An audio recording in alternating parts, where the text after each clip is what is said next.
La situación de la sequía y la escasez hídrica se hace cada vez más crítica en distintas zonas de nuestro país. De hecho, por ejemplo, para la región metropolitana, la empresa Aguas Andinas declaró una alerta temprana preventiva precisamente por la escasez de agua que existiría en la cuenca de Santiago, afectando a los ríos Maipo y Mapocho. Vamos a hablar de este tema con el diputado Daniel Verdesi, el jefe de bancada de la Democracia Cristiana, bancada que precisamente está solicitando una sesión especial para abordar esta problemática. ¿Cómo está, diputado? Muchas gracias por recibirnos.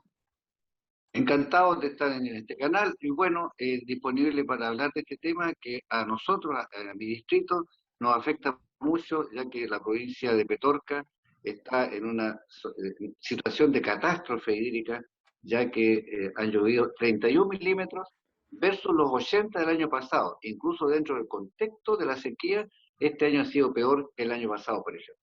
Claro, usted representa al distrito número 6 en la región de Valparaíso, que incluye precisamente la localidad de Petorca, quizás una de las más afectadas en el país, producto de la sequía y la escasez hídrica. Diputado, bueno, hemos visto cómo en esta última semana incluso apareció un informe de Naciones Unidas hablando del calentamiento global, de los efectos que podría traer, que eran bien importantes, sobre el aumento de la temperatura también para todo el planeta. ¿Cómo proyecta usted lo que se viene en nuestro país producto de esta sequía? ¿Cree que se están tomando las medidas pertinentes para, primero, asegurar el consumo humano y segundo, poder regar nuestros campos, ¿no? La agricultura también es una actividad súper importante en nuestro país que se ha visto sumamente afectada. Bueno, lo primero es que efectivamente hay que asumir que el cambio climático llegó, llevamos 12 años de sequía, no podemos seguir esperando que caiga agua, ¿no es cierto?, que no cae. ¿Ah? Yo creo que efectivamente una política pública correcta, yo la conversé con el ministro Alfredo Moreno en por lo menos dos oportunidades, y es evidente que la construcción de embalses, por ejemplo, de gran envergadura para captar el agua que existe, soluciones intermedias como los embalses de cabecera, pero sobre todo grandes obras que lleven el agua donde está, que es en el sur, hacia el norte. Hay propuestas de una carretera hídrica, por ejemplo, que ha hecho Juan Sutil, que es por la cordillera, pero que tiene bastantes problemas de tipo medioambiental. Hay otra propuesta que hace un francés, ¿no es cierto?, un ingeniero francés, que es carretera hídrica por el mar, pero de alguna manera, si uno evalúa todo el agua disponible, el agua dulce que tiene disponible por los ríos que van al mar, nosotros perdemos el 97% de toda esa agua y no la aprovechamos. Bastaría con tomar un pequeño porcentaje de esa agua para llevarla al norte para que nosotros no tuviéramos problemas. Yo creo que la política pública es agua para todos y no solamente atribuirlo a que la escasísima agua que hay sea manejada por unos pocos.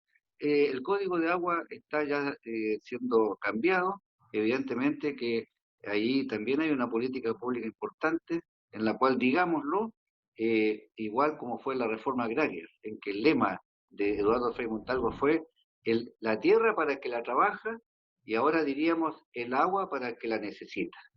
Mm.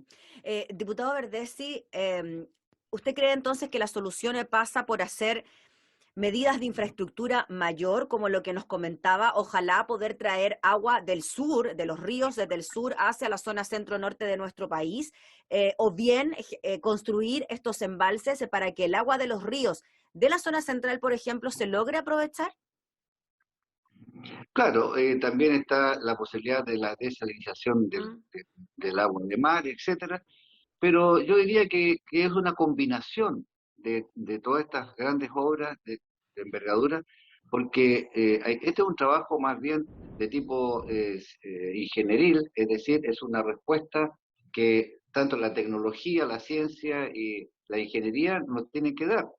Chile tiene más agua que la mayoría de los países del mundo. Por lo tanto, lo que pasa es que tenemos que saber que ya no podemos esperar que sea por la vía habitual, que es la lluvia, ¿ah? Porque aparentemente este cambio climático ya implica hacer grandes inversiones. Y lo que pasa es que una gran obra, por ejemplo, hablemos del tranque en La Paloma, que se hizo en Ovalle y que cambió ese valle y se transformó en verde, ¿ah? Antes de La Paloma era un desierto y después se transformó en algo verde. Ya pasó un periodo ya, porque fueron muchos años que llevó esa construcción, en que todas estas obras se hacían con un criterio de 50 años, se demoraban 50 años en realizarse, las expropiaciones, las grandes obras. Por lo tanto, significa una política pública muy, muy concreta.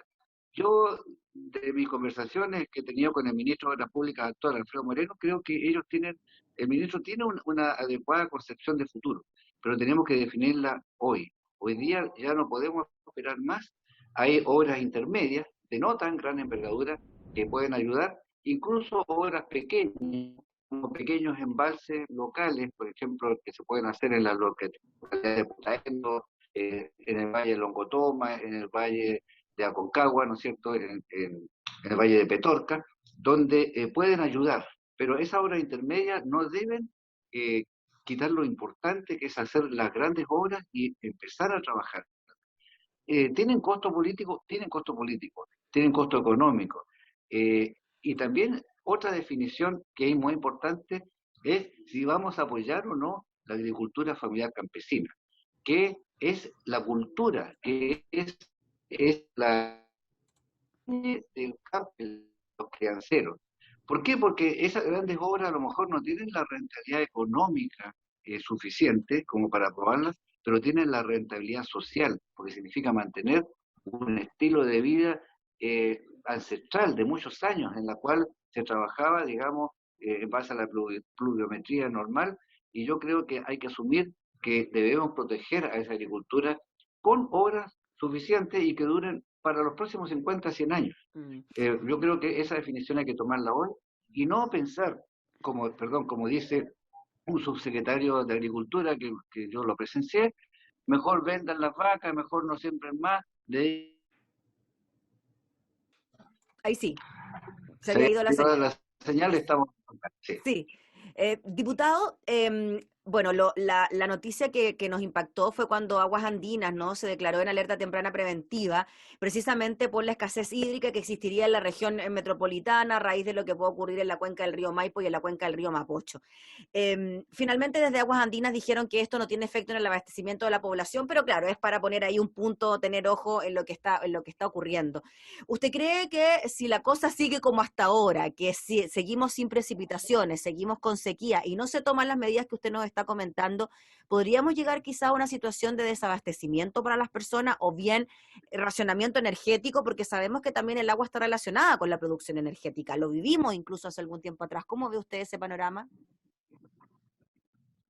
Naturalmente que si no hacemos nada podemos llegar a ese escenario. ¿Ah? Mm. Eh, es impensado no hacer nada. O sea, nosotros tenemos que entregar una respuesta de ingeniería y yo creo que aquí ya se acabaron los eslogans. Ya no podemos seguir diciendo, bueno, probablemente lo del código de agua, el avance de esa ley cambia el hecho de que unos pocos aprovechen la poca agua que hay. Pero yo creo que la definición es no más poca agua, agua para todos, porque nosotros tenemos la tecnología para hacerlo. No discriminemos ni ataquemos a los que se han aprovechado a lo mejor de un código de agua y han usado la poca agua que hay para mantener sus sembradíos, etcétera. Yo creo que la solución es, asumamos que necesitamos, como muy bien lo decía usted, agua para consumo humano asegurada, agua para la agricultura familiar campesina asegurada, agua para la empresa también asegurada. ¿Por qué no? Si nosotros necesitamos trabajo, necesitamos crecimiento. Y esa agua tiene que ser con la menor contaminación posible, con un origen que sea aprobado incluso por consultas indígenas, por ejemplo, si es que hay la extracción de agua de los ríos del sur, que sea en un porcentaje que no dañe la flora ni la fauna y que sea ambientalmente aceptada, pero todo eso requiere una política fuerte, enérgica, de aceptar que cambió el clima y que tenemos que tomar medidas, como lo hacen muchos países del mundo. Recordemos que en California el agua la traen de muy lejos. ¿Ah? ¿Y por qué no podemos hacer eso nosotros? Claro. Carreteras hídricas, esa es la solución. Lo hacían los romanos. ¿Ah? Los romanos traían agua y la llevaban por acueductos que tenían muchos kilómetros. ¿Por qué nosotros no lo hacemos? ¿Ah? Hasta los romanos lo hacían, ¿por qué no nosotros? Diputado, ¿por qué en la democracia cristiana hay preocupación especial sobre este tema? Se está solicitando una sesión especial para abordar esta problemática. ¿Quiénes deberían estar presentes en esta sesión, por ejemplo?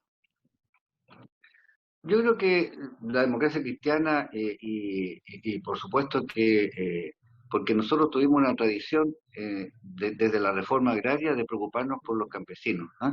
La, Cuando Eduardo Frei Montalva marcó la pauta entregando la tierra para que la trabajaba, nosotros también creemos que tiene que haber agua para el que la necesita. Y para nosotros la necesitan las personas, la agricultura familiar campesina y los empresarios. ¿Ah?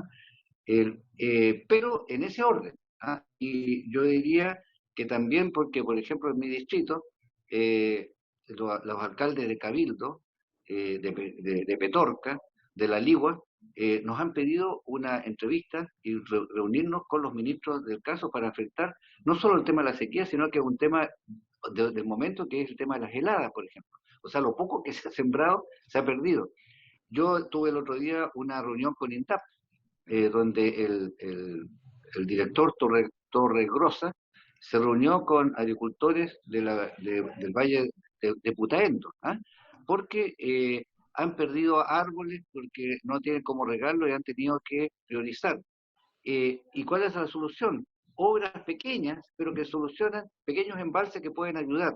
O sea, tenemos que coordinar acciones para que se declare una zona de catástrofe hídrica para que hayan recursos inmediatos. Eso se lo estamos pidiendo a quién, al que corresponda, al delegado presidencial, intendente o al gobernador, ahí al que lo pueda resolver. A nosotros ese tema no lo podemos solucionar nosotros, de quién es el que toma las decisiones, pero por el momento hemos hablado con cores que están preocupados del tema, con Rolando Stevenson, con los cores de, de toda la región, ¿no es cierto?, que están preocupados del tema para pedir específicamente que se declare zona de catástrofe por escasez hídrica. Y con eso van a haber recursos para rápidamente aportar a las familias que lo requieren, a los que están viviendo y que han tenido que, por ejemplo, sacar sus duraznos, sus árboles, porque no tienen recursos. Yo he pedido esta declaratoria, lo han hecho también otros parlamentarios, esperamos que se produzca luego. ¿En qué zonas podría declararse esta zona de catástrofe, diputado Verdesi, por escasez hídrica? En el valle Petorca, en el valle Longotoma, que está muy complicado, y en la Disculpe, no le escuché. zona de ¿Longotoma? Longotoma me dijo, ¿no? Longotoma, Sí, sí, Longotoma, que es un valle que está aledaño a Petorca, sí. pero que es otro valle, y está Putaendo, y toda la zona de la Concagua, del Valle de Concagua, que está sufriendo en este momento esta escasez hídrica. Claro, nos imaginamos, usted representa esa zona, entendemos que también hay otras zonas que se han visto también afectadas, pienso en la región de Coquimbo, incluso en O'Higgins, en el Maule, donde también la cosa Por está más o menos supuesto, complicada. exactamente, ellos tienen una situación similar. ¿Ah? Mm, Yo creo que, pero yo se la pido al que en este momento está encargado aquí en la quinta región, claro. y ya hemos hecho ya los oficios y esperamos que rápidamente sea resuelto. Hay por lo menos más de 10 cores que ya están, digamos, de acuerdo con esta medida y que, ojo, el año pasado se declaró con una pluviometría mayor a la que hay hoy día, es decir, no podemos esperar más porque simplemente no llega. Ojalá que el próximo miércoles se corrija un poco con una buena lluvia que por lo menos mantenga lo poco que hay en este momento. Oiga, diputado, y cuando se declara zona de catástrofe y hay entrega de recursos directos a las familias, ¿de cuánto estamos hablando? ¿De cuánta plata estamos hablando aproximadamente? Sabemos que los montos pueden ser diferentes según la situación, pero de más o menos. Hablando de 1.500 millones de pesos, 2.000 millones más o menos, que son fondos que están para uso inmediato, ¿no? Y eso se puede ampliar dependiendo de la disponibilidad de recursos. Recordemos que en este momento no hay una ejecución presupuestaria eh, completa y hay mucha plata no usada, ¿ah? Pero la idea es la rapidez, ¿ah? Y la rapidez se logra más declarando zonas de catástrofe y también con la disposición que tiene el CORE de disponer rápidamente esos recursos donde se requiera. Yo diría que hay una cosa que es curiosa, ¿ah? Es difícil gastar bien la plata. En este caso, sabemos cómo gastarla, sabemos cuáles son los proyectos que pueden ayudar rápidamente a la gente, por eso es que en este caso es un beneficio inmediato, porque aunque usted no lo crea, muchas veces a fin de año ha sobrado mucha plata que no se ha gastado de los ítems, ¿ah? Del gobierno regional. ¿Por qué? Porque no se han podido hacer buenos proyectos.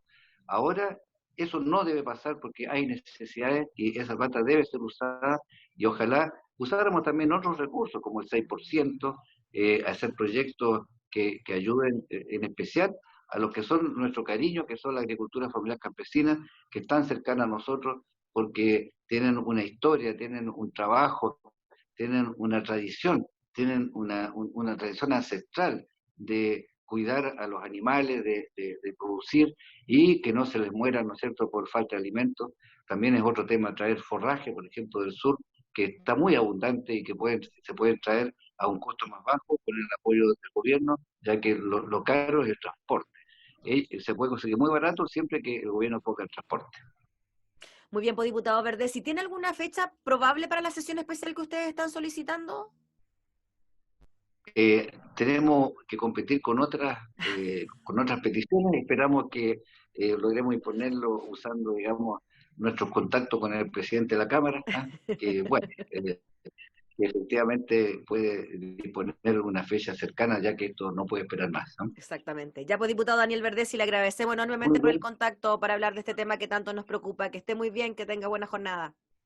gracias a ti y disponible siempre para el canal de la Cámara. Gracias. Gracias. Era el diputado Daniel Verdes y jefe de bancada de la Democracia Cristiana, hablando entonces sobre la gran problemática que atraviesa nuestro país, que es la escasez hídrica.